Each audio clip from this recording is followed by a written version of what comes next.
What's going on in Verley Sports? Back with another video. In this video, I'm going to be talking about Kevin Durant and how his recent decision of staying with the Brooklyn Nets affects the Toronto Raptors and affects their team moving forward. Also, Christian Coloco, he did sign today, of course, that NBA entry-level deal that will last for 3 seasons. So exciting news there in terms of Christian Coloco. But in terms of KD, the Raptors are not going to get a chance to continue to pursue him, as he has decided to stay with the Brooklyn Nets for at least the remainder of this season. And I'm not going to lie to you, this caught me a little bit by surprise, especially with the timing. I thought if he was going to make this decision, it would have been, this time in September.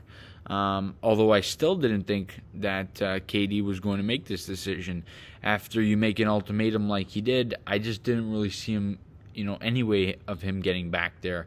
But of course, he's going to play on that 4-year contract that starts this year. He's going to play on that 4-year deal. We'll see how long he gets into the contract, but we know that at least for the season, he's going to be a member of the Brooklyn Nets for at least the rest of this season. So, interesting there. But how does this affect the Raptors? And I don't really think it does.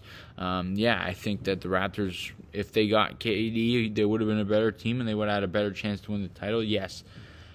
But in terms of long-term success, it would have, post KD, it would have set them back, right? And right now we're just staying the course and continuing to go with the plan that we originally had. Now, what does this mean in terms of the Raptors and Donovan Mitchell? I don't know. I don't know if there's any conversation there.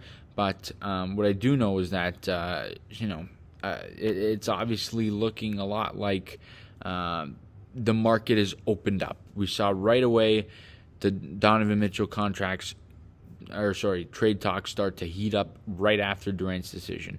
We saw the Pat Bev trade for Taylor Horton Tucker and Stanley Johnson right after the Durant decision. We saw the Raptors sign Christian Coloco, taking up another roster spot. So obviously a lot of dominoes fell after this, but I don't think it really affects the Raptors. I think they're going to be just fine. I think they would have been fine with or without KD, and I think that in terms of long-term success, they're really set up well for the next 10 or so years. Of course, with Scotty Barnes as the center stone, he's set in stone as the guy for the Raptors. He's the franchise guy. He's the franchise player. And he's going to be making this fan base very excited for the next 10-plus years to come. Now, like I said, I think the Raptors are fine without Kevin Durant, and I think that it's going to really help them long-term, but I think that it also helps them in the sense that Boston does not get a chance to get KD. And I think had KD been traded, I think it would have been Toronto or Boston. And I think it was pretty damn near 50-50 there. And I think if Boston got their hands on KD with Jason Tatum, I don't think that there would have been a better team in the East.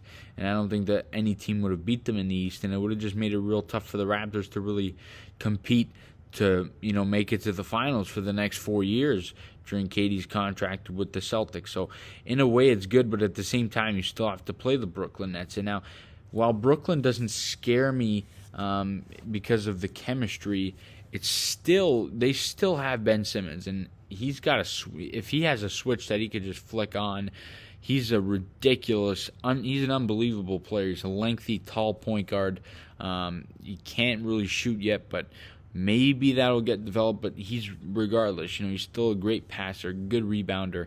He can score whenever you give him the ball.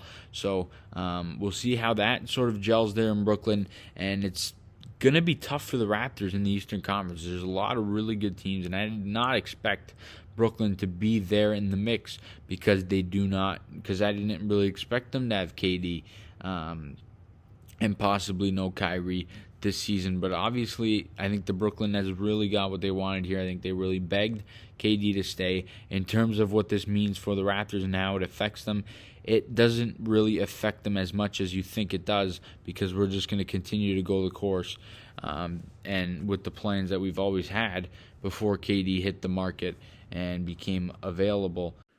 Overall, though, guys, the Raptors are in good hands and are staying the original course and are just going to play out their original plans, and I don't think there's anything wrong with that. I think that the plan that they had cut out here with this team and with this roster was really, really good, and I'm excited to see what it evolves to in the coming years. We're going to be good for a long time, and I'm really excited for that.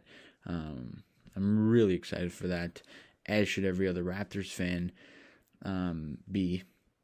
But overall, we're not getting KD. He's staying in Brooklyn, and I think that's fine.